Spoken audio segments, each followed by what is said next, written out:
Aujourd'hui, on se retrouve pour une toute nouvelle vidéo de session questions-réponses avec les développeurs. On va analyser ça ensemble, mais avant toute chose, si tu souhaites progresser plus vite dans Call of Dragon, comprendre les meilleures stratégies et éviter les erreurs que font la plupart des joueurs, n'hésite pas, appuie maintenant sur le bouton s'abonner pour ne pas rater mes toutes nouvelles vidéos. Nous allons découvrir ensemble la session de questions-réponses, je ne l'ai pas lu en avance. Bonjour dames et seigneurs, il est temps pour une nouvelle séance de questions-réponses avec les développeurs. Dans cette séance de questions-réponses, nous répondrons aux sujets d'actualité récents de la communauté afin de recueillir des retours concernant les changements à venir auprès d'un public plus large. Si vous souhaitez partager votre point de vue sur tout ce qui a été abordé au cours de cette séance, appuyez ici pour nous faire part de vos retours. Chaque retour est précieux. Question numéro 1.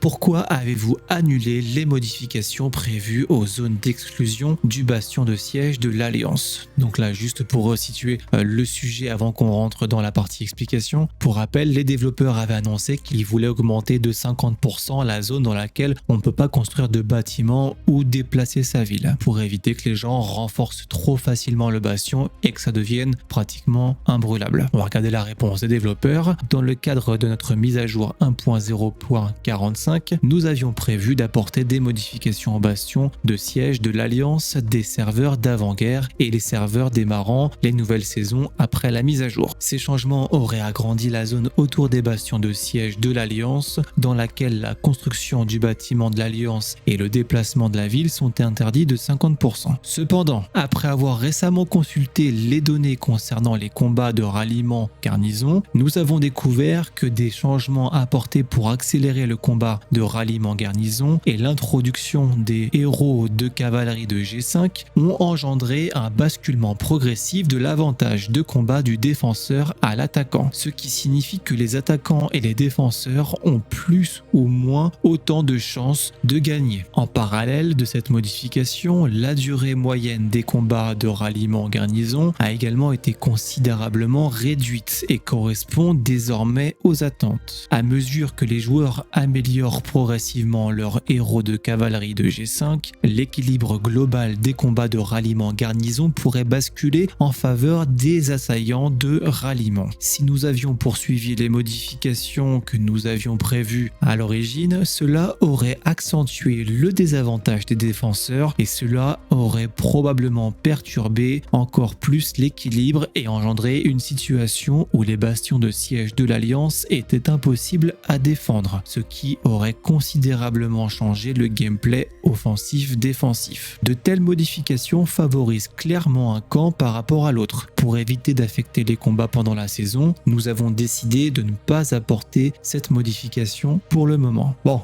ça me gêne un petit peu parce que ils nous disent, vous savez, tous les joueurs qui cachent comme des gros porcs, qui prennent les cavaliers G5 ou l'optimiser, eux, ils sont performants sur l'attaque de garnison. Tout le monde n'a pas des héros G5 cavalerie, mon loulou.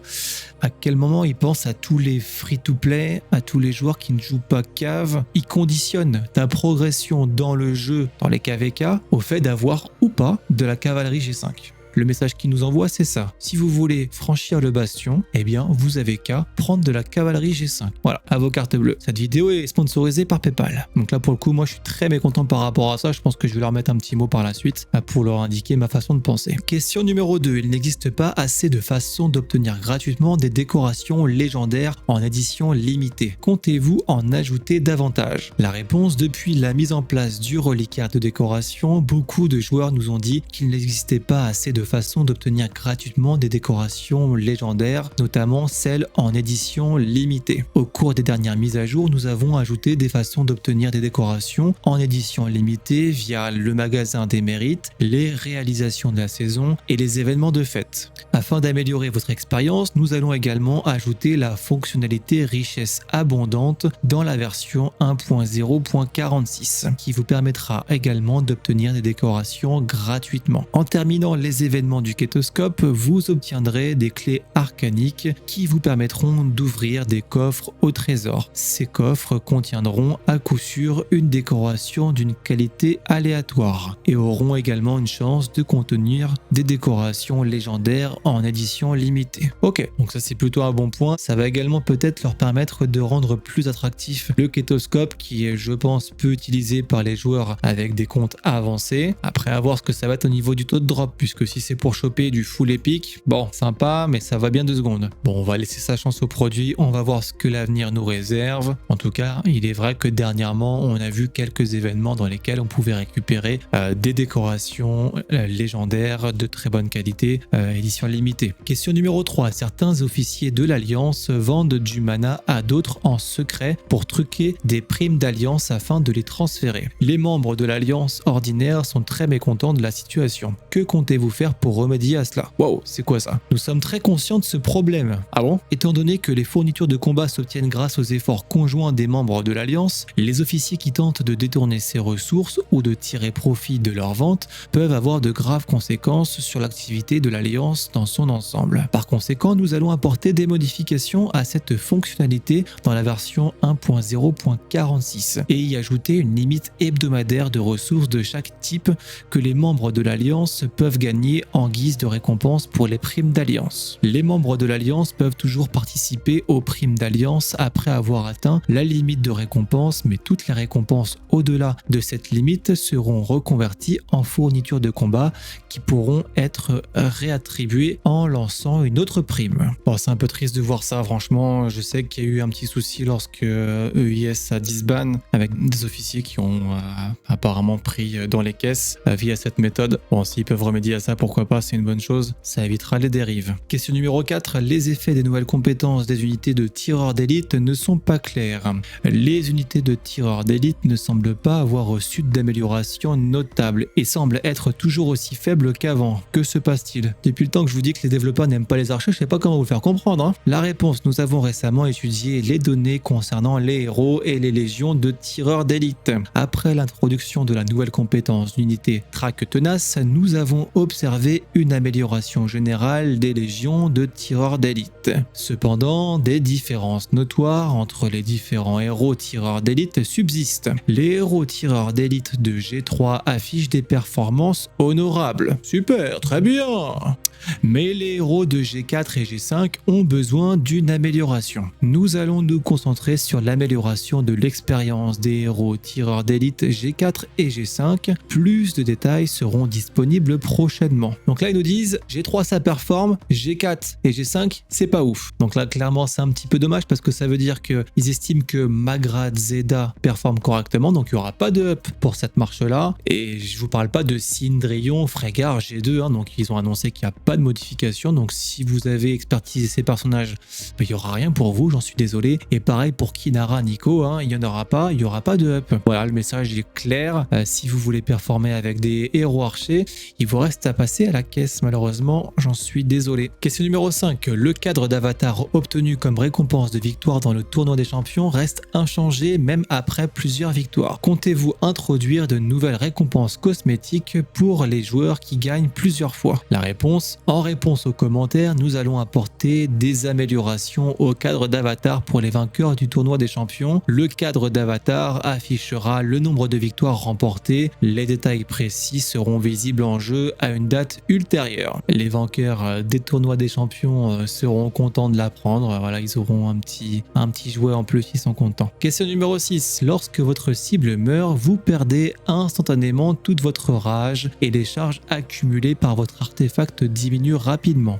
Cette sensation d'interruption est désagréable. Que comptez-vous faire pour résoudre ce problème? Nous avons récemment reçu de nombreux commentaires à ce sujet, notamment de la part des joueurs qui déploient des légions à distance. Nous avons commencé à gérer cette situation. Une fois que nous aurons identifié la cause de ce problème, nous ferons de notre mieux pour le résoudre dans les meilleurs délais et vous proposer une meilleure expérience de combat.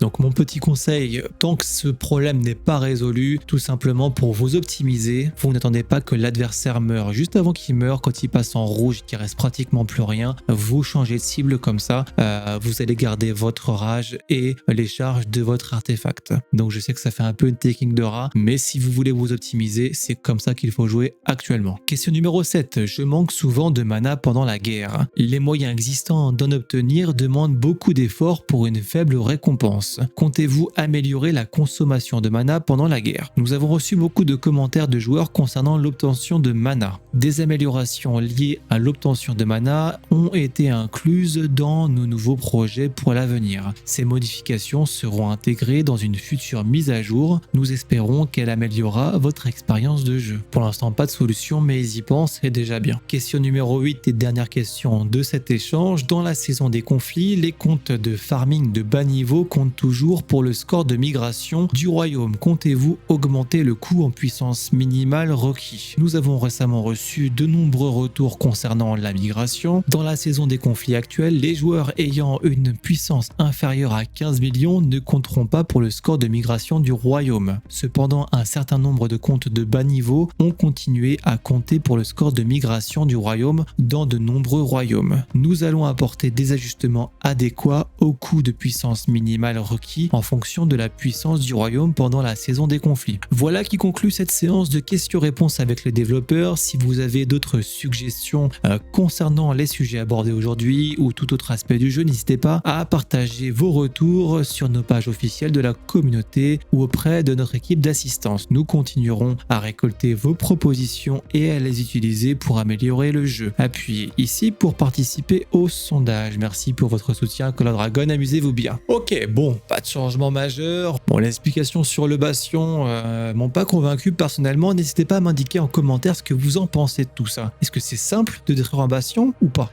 Moi, franchement, je trouve que les bastions, c'est vraiment un frein trop important dans le jeu actuellement. Ça fait longtemps qu'on leur dit, les bastions, c'est bloquant. Alors, c'est pas impossible à brûler, je dis pas ça, mais je dis que c'est compliqué. C'est compliqué et d'autant plus quand on est sur un petit royaume, sur des petits KVK, je vois que la différence est encore plus importante puisqu'il faut avoir un gros rallye leader. Tout le monde n'a pas ça. Il faut qu'il soit connecté et plus on est dans un petit clan, plus ça devient compliqué. Pour moi, le bastion, ça devrait être un frein temporaire et pas un mur pratiquement infranchissable qui vous bloque la progression dans un KVK. Bon voilà, c'est tout pour cette nouvelle vidéo. Comme d'habitude, n'hésitez pas à mettre un petit commentaire, un petit pouce bleu, ça soutient la chaîne et ça améliore le référencement de la vidéo. Si tu veux progresser plus vite sur Call of Dragon, comprendre les meilleures stratégies et éviter les erreurs que font la plupart des joueurs, n'hésite pas à appuyer tout de suite sur le petit bouton s'abonner pour ne pas rater mes toutes nouvelles vidéos. Prenez soin de vous et je vous dis à bientôt sur le jeu Call of Dragons.